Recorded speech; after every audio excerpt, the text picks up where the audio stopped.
بسم اللہ الرحمن الرحیم اللہم صلی علی محمد وعلی آل محمد کما صلیت علی ابراہیم وعلی آل ابراہیم انکا حمید مجید اللہم بارک علی محمد وعلی آل محمد کما بارکت علی ابراہیم وعلی آل ابراہیم انکا حمید مجید۔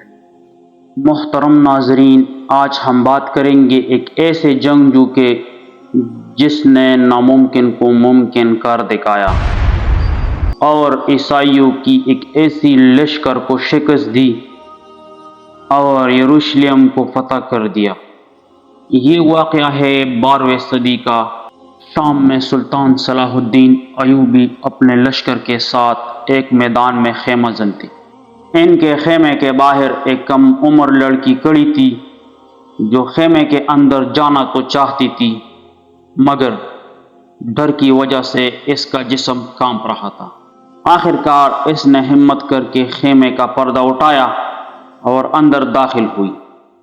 اس کے سامنے وقت کا سلطان بیٹھا تھا۔ سلطان نے لڑکی کو دیکھا اور پوچھا، تمہارے آنے کا مقصد کیا ہے؟ لڑکی نے ڈرتے ڈرتے بولا، میں آپ سے اعزاز مانگنے آئی ہوں۔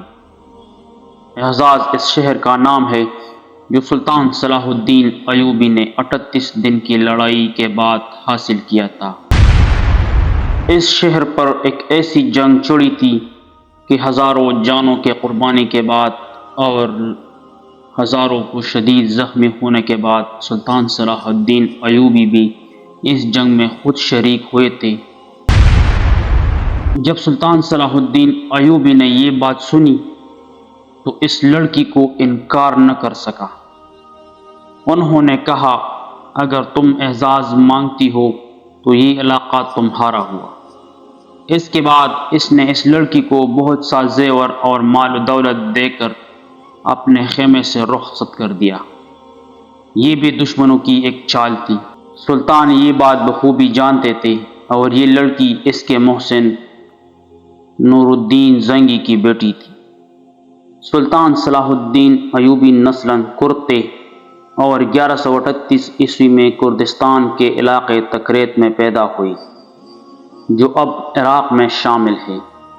شروع میں وہ سلطان نور الدین زنگی کے یہاں ایک فوجی افسر تھے۔ مصر کو فتح کرنے والی فوج میں سلطان صلاح الدین ایوبی بھی موجود تھے اور اس کے سپہ سالار شیرکوہ صلاح الدین کے چاچا تھے۔ مصر فتح ہو جانے کے بعد صلاح الدین کو 564 ہجری میں مصر کا حاکم مقرر کر دیا گیا۔ اس زمانے میں انہوں نے یمن کو بھی فتح کر لیا۔ نور الدین زنگی کے انتقال کے بعد صلاح الدین حکمرانی پر فائز ہوئے۔ ان کا ذاتی نام یوسف تھا۔ صلاح الدین ایک اعزازی لقب ہے جس کا مطلب ہے دین کی درستی۔ ان کا خاندان ممکنہ طور پر کرد نسل سے تعلق رکھتا تھا اور وسطی ارمینیا میں ڈیون نامی ایک گاؤں سے آئے تھے۔ وہ جس قبیلے سے تعلق رکھتے تھے وہ اس وقت تک عربی بولنے والی دنیا میں جزوی طور پر ضم ہو چکے تھے۔ صلاح الدین کے دور میں شیخ عبد القادر گیلانی سے زیادہ کسی عالم کا اثر رسوخ نہیں تھا اور صلاح الدین ان سے اور ان کے شاگردوں سے بہت زیادہ متاثر تھے۔ 1132 عیسوی میں موصل کے اطابق زنگی کی شکست خوردہ فوج نے تکریت کے علاقے کے سامنے دریائے دجلہ کی طرف سے ان کی پاسپائی کو روک دیا، جہاں صلاح الدین کے والد نجم الدین ایوب نے وارڈن کی حیثیت سے خدمات انجام دی۔ نجم الدین ایوب نے فوج کے لیے کشتیاں فراہم کی اور انہیں تکریت میں پناہ دی۔ ایک سابق یونانی غلام مجاہد الدین بہروز، جسے سلجوقوں کی خدمت کے لیے شمالی بین النہرین کا فوجی گورنر مقرر کیا گیا تھا، اس نے زنگی کو پناہ دینے پر نجم الدین ایوب کی سرزنش کی اور 1137 میں ایوب کو تکریت سے جلاوطن کر دیا۔ جب اس کے بھائی اسد الدین شیرکوہ نے بہروز کی ایک دوست کو قتل کر دیا۔ بہاؤالدین ابن شداد کے مطابق صلاح الدین کی پیدائش اسی رات ہوئی تھی۔ جب اس کے خاندان نے تکریت چھوڑا تھا 1139 میں ایوب اور اس کا خاندان موصل منتقل ہو گئی، جہاں عماد الدین زنگی نے انہیں قبول کیا اور ایوب کو بالبیک میں اپنے قلعے کا کمانڈر مقرر کیا۔ 1146 میں زنگی کی موت کے بعد اس کا بیٹا نور الدین حلب کا حاکم اور زنگیوں کا رہنما بن گیا۔ صلاح الدین اپنے کارناموں میں نور الدین زنگی پر بھی بازی لے گئے۔ ان میں جہاد کا جذبہ کوٹ کوٹ کر بھرا ہوا تھا اور بیت المقدس کی فتح ان کے لیے سب سے بڑی خواہش تھی۔ مصر کے بعد صلاح الدین نے 1182 تک شام، موصل، حلب وغیرہ فتح کر کے اپنی سلطنت میں شامل کر لیے۔ اس دوران میں صلیبی سردار کے ساتھ 4 سالہ معاہدہ یعنی صلح ہوا، جس کے روح سے دونوں ایک دوسرے کی مدد کرنے کے پابند تھے، لیکن یہ معاہدہ محض کاغذی اور رسمی تھا۔ صلیبی بدستور اپنے اشتعال انگیزوں میں مصروف تھے اور مسلمانوں کے قافلوں کو برابر لوٹ رہے تھے۔ صلاح الدین کے زیر قیادت شام و مصر کے افواج سور کے ناکام محاصرے کے بعد 20 ستمبر 1187 کو بیت المقدس پہنچ گئی۔ صلاح الدین اور بیلین کے درمیان مذاکرات ہوئے۔ صلاح الدین بغیر خون خرابے کے شہر حاصل کرنا چاہتے تھے، لیکن شہر کے مسیحیوں نے بغیر لڑے مقدس شہر چھوڑنے سے انکار کر دیا اور دھمکی دی کہ وہ پرامن طور پر شہر دشمن کے حوالہ کرنے پر اسے تباہ کرنے اور خود مر جانے کو ترجیح دیں گے۔ مذاکرات کے ناکامی میں صلاح الدین نے شہر کا محاصرہ کر لیا۔ صلاح الدین کی افواج برج داؤد اور باب دمشق کے سامنے کھڑی ہو گئی اور تیر اندازوں نے حملے کا آغاز کیا۔ اس کے علاوہ صلاح الدین کی افواج نے کئی مرتبہ دیواریں توڑنے کی کوشش کی، لیکن مسیحیوں نے اس سے ناکام بنا دیا۔ 6 روز محاصرے کے بعد صلاح الدین نے افواج کو شہر کے دوسرے حصے کی جانب منتقل کر دیا اور حملہ جبل زیتون کی جانب سے کیا جانے لگا۔ 29 ستمبر کو مسلم افواج شہر کے فصیل کا ایک حصہ گرانے میں کامیاب ہو گئی، تاہم وہ پوری طور پر شہر میں داخل نہ ہوئے اور دشمن کی عسکری قوت کو ختم کرتی رہی۔ 1186 عیسوی میں مسیحیوں کے ایک ایسے ہی حملے میں رینالڈ نے یہ جسارت کی کہ بہت سے دیگر مسیحی امراء کے ساتھ مدینہ منورہ پر حملے کی غرض سے حجاز مقدس پر حملہ آور ہوئے۔ صلاح الدین ایوبی نے ان کی سرگرمیوں کی روک تھام کے لیے اقدامات کیے اور فوراً رینالڈ کے تعاقب کرتے ہوئے حطین میں ایسے سلطان نے یہی دشمن کے لشکر پر ایک ایسا آتش گیر مادہ ڈلوایا جس سے زمین پر آگ بھڑک اٹھی۔ چنانچہ 1187 کو حطین کے مقام پر تاریخ کی آتش ماحول میں اس جنگ کے نتیجے میں خوفناک ترین جنگ کا آغاز ہوا۔ 30,000 مسیحی ہلاک ہوئے اور اتنے ہی قیدی بنا لیے گئے۔ رینالڈ گرفتار ہوا اور سلطان نے اپنے ہاتھ سے اس کا سر قلم کیا۔ دراصل رینالڈ حضرت محمد صلی اللہ علیہ وآلہ وسلم کی شان میں برملا طور پر گستاخی کیا کرتا تھا اور سلطان ایوبی نے اسے اپنے ہاتھوں سے مارنے کی قسم کھائی تھی۔ یہی وجہ ہے کہ اس کے اتحادی بادشاہ کے ساتھ وہی سلوک کیا جیسا ایک بادشاہ دوسرے بادشاہ کے ساتھ کرتا ہے۔ حطین کی جنگ کے بعد صلاح الدین نے بیت المقدس کی طرف رخ کیا۔ ایک ہفتہ تک خونریز جنگ کے بعد مسیحیوں نے ہتھیار ڈال لیے اور رحم کی درخواست کی۔ بیت المقدس پورے 88 سال بعد دوبارہ مسلمانوں کے قبضہ میں آیا اور تمام فلسطین سے مسیحی حکومت کا خاتمہ ہو گیا۔ بیت المقدس کی فتح صلاح الدین ایوبی کا عظیم الشان کارنامہ تھا۔ اس نے مسجد اقصی میں داخل ہو کر نور الدین زنگی کا تیار کردہ منبر اپنے ہاتھ سے مسجد میں رکھا۔ اس طرح نور الدین زنگی کی خواہش اس کے ہاتھوں پوری ہوئی۔ صلاح الدین ایوبی وہ پہلے حکمران تھے جو 2 مقدس مساجد کے نگہبان کہلائے گئے تھے۔ صلاح الدین نے بیت المقدس میں داخل ہو کر وہ مظالم نہیں کیے جو اس شہر پر قبضے کے وقت مسیحی افواج نے کیے تھے۔ صلاح الدین ایک مثالی فاتح کی حیثیت سے بیت المقدس میں داخل ہوا۔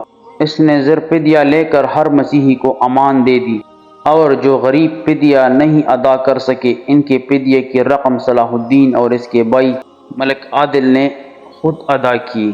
بیت المقدس پر فتح کے ساتھ یروشلم کی وہ مسیحی حکومت بھی ختم ہو گئی جو فلسطین میں 1099 عیسوی سے قائم تھی۔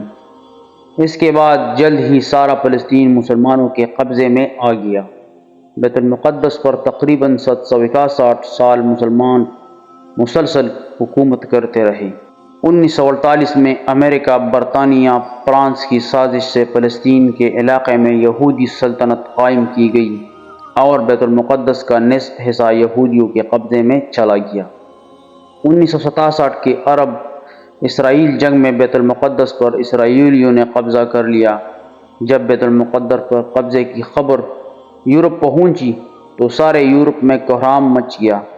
ہر طرف لڑائی کی تیاریاں ہونے لگی۔ جرمنی، اٹلی، فرانس اور انگلستان سے فوجوں پر فوجیں فلسطین روانہ ہونے لگیں۔ انگلستان کا بادشاہ رچرڈ، جو اپنی بہادری کی وجہ سے شیردل مشہور تھا، اور فرانس کا بادشاہ فلپ اپنی فوجیں لے کر فلسطین پہنچے۔ یورپ کی اس متحدہ فوج کی تعداد 6 لاکھ تھی۔ جرمنی کا بادشاہ فریڈرک بھی اس مہم میں ان کے ساتھ تھا۔ مسیحی دنیا نے اس قدر لاتعداد فوج ابھی تک فراہم نہ کی تھی۔ یہ عظیم الشان لشکر یورپ سے روانہ ہوا اور عکا کی بندرگاہ کا محاصرہ کر لیا۔ اگرچہ سلطان صلاح الدین نے تنہا عکا کی حفاظت کی، تمام انتظامات مکمل کر لیے تھے، لیکن صلیبیوں کو یورپ سے مسلسل کمک پہنچ رہی تھی۔ ایک معرکہ میں 10,000 مسیحی قتل ہوئے، مگر صلیبیوں نے محاصرہ جاری رکھا۔ لیکن چونکہ کسی اور اسلامی ملک نے سلطان کی طرف دست تعاون نہ بڑھایا، اس لیے صلیبی ناکہ بندی کی وجہ سے اہل شہر اور سلطان کا تعلق ٹوٹ گیا، اور سلطان باوجود پوری کوشش کے مسلمانوں کو کمک نہ پہنچ سکا۔ تنگ آ کر اہل شہر نے امان کے وعدے پر شہر کو مسیحیوں کے حوالے کر دینے پر آمادگی ظاہر کی۔ فریقین کے درمیان معاہدہ طے ہوا، جس کے مطابق مسلمانوں نے 2 لاکھ اشرفیہ بطور تاوان جنگ ادا کرنے کا وعدہ کیا، اور صلیبی اعظم اور 500 مسیحی قیدیوں کی واپسی کی شرط طے کرتے ہوئے مسلمانوں نے ہتھیار ڈال لیے۔ مسلمانوں کو اجازت دے دی گئی وہ تمام مال اسباب لے کر شہر سے نکل جائے، لیکن رچرڈ نے بدعہدی کی اور محاصرین کو قتل کر دیا۔ عکا کے بعد صلیبیوں نے فلسطین کے بندرگاہ اسقلان کا رخ کیا۔ اسقلان پہنچنے تک مسیحیوں کا سلطان کے ساتھ 11-12 بار مقابلہ ہوا۔ سب سے اہم معرکہ ارسوب کا تھا۔ سلطان نے جوامردی اور بہادری کی مثالیں پیش کی، لیکن چونکہ کسی بھی مسلمان حکومت بالخصوص خلیفہ بغداد کی طرف سے کوئی مدد نہ پہنچی، لہذا سلطان کو پاسبائی اختیار کرنی پڑی۔ واپسی پر سلطان نے اسقلان کا شہر خود ہی تباہ کر دیا، اور جب صلیبی وہاں پہنچے تو انہیں اینٹوں کے ڈھیر کے سوا کچھ بھی حاصل نہ ہوا۔ اس دوران میں سلطان نے بیت المقدس کی حفاظت کی تیاریاں مکمل کی، کیونکہ اب صلیبیوں کا نشانہ بیت المقدس تھا۔ سلطان نے اپنی مختصر سے فوج کے ساتھ اس قدر عظیم لشکر کا بڑی جرأت اور حوصلہ سے مقابلہ کیا۔ جب فتح کی کوئی امید باقی نہ رہی تو صلیبیوں نے صلح کی درخواست کی۔ فریقین میں معاہدہ صلح ہوا، جس کے روح سے تیسری صلیبی جنگ کا خاتمہ ہوا۔ اس صلیبی جنگ میں سوائے عکا شہر کے مسیحیوں کو کچھ بھی حاصل نہ ہوا اور وہ ناکام واپس ہوئے۔